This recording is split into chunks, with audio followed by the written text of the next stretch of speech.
तर स्थानिक स्वराज्य संस्थांच्या निवडणुका जाहीर झाल्यानंतर सर्वपक्षीय नेत्यांनी एबीपी माझाला प्रतिक्रिया दिल्या। यावेळी त्यांनी काय म्हटलंय बघूया। गत काळामध्ये फोडाफोडी करून उद्धवजींचं सरकार, महाविकास आघाडीचं सरकार गेलं आणि शिंदेजी मुख्यमंत्री झाल्यानंतर जो सुप्रीम कोर्टाचा निकाल होता तो तशाच प्रकारचा हा कुठेतरी एक विरोधाभास असणारं त्यांचं हे बोलणं आहे। आम्ही जेव्हा निवडणूक आयोगाला भेटायला गेलो होतो तेव्हा त्यांनी स्पष्ट सांगितलं होतं की आमच्याजवळ डिजिटल डेटा आहे आणि या डिजिटल डेटाचा युजर नेम आणि पासवर्ड हे दोन्ही देखील आमच्याजवळ आहेत।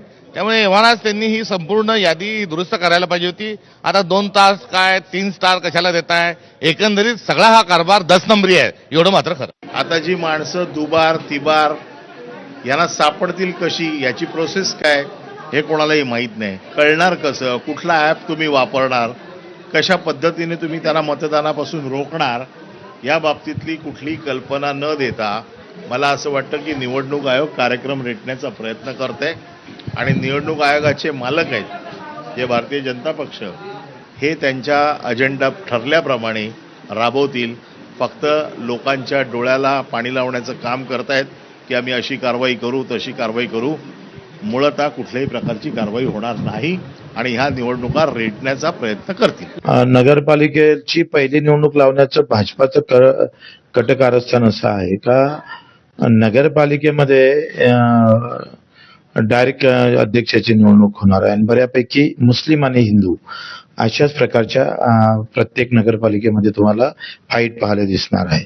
कारण जसं अचलपूर आहे, चांदूर बाजार आहे, वरुड आहे किंवा ज्या ज्या नगरपालिकेमध्ये मुस्लिम वस्ती आणि हिंदूची वस्ती आहे अशाच वातावरण हिंदू मुस्लिम होऊन त्याचा चांगला परिणाम भाजपच्या बाजूने येईल आणि मग त्याचा परिणाम मग जिल्हा परिषदेवर होईल, महानगरपालिकेवर होईल। मला असं वाटलं होतं की जिल्हा परिषद नगरपालिका एकत्रच लागेल, पण तसं लागलं नाही। राष्ट्रवादी काँग्रेस पक्षाची याच्यामधली भूमिका आणि यामधला परफॉर्मन्स हा सर्वोत्तम असेल।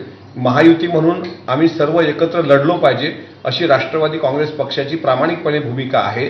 पण काही ठिकाणी त्या पक्षाच्या आपल्या पक्षाच्या त्या वरिष्ठांनी तिला निर्णय घेण्याचे अधिकार सुद्धा आम्हाला दिलेले आहेत।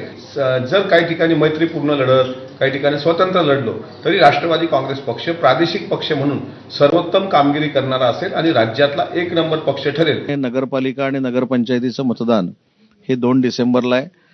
जास्त काही बोलण्यापेक्षा मला खात्री आहे की 2 डिसेंबरला जे मतदान होईल त्याच्यामध्ये महाराष्ट्रात महायुतीचा स्थानिक स्वराज्य संस्थावर डंका असेल। प्रत्येक नगरपालिका नगरपंचायतीवर महायुतीचा भगवा फडकलेला आपल्याला दिसेल। आणि आता आज जाहीर झालेल्या निवडणुका आकडेवारीच्या माध्यमातून आपण पाहूया।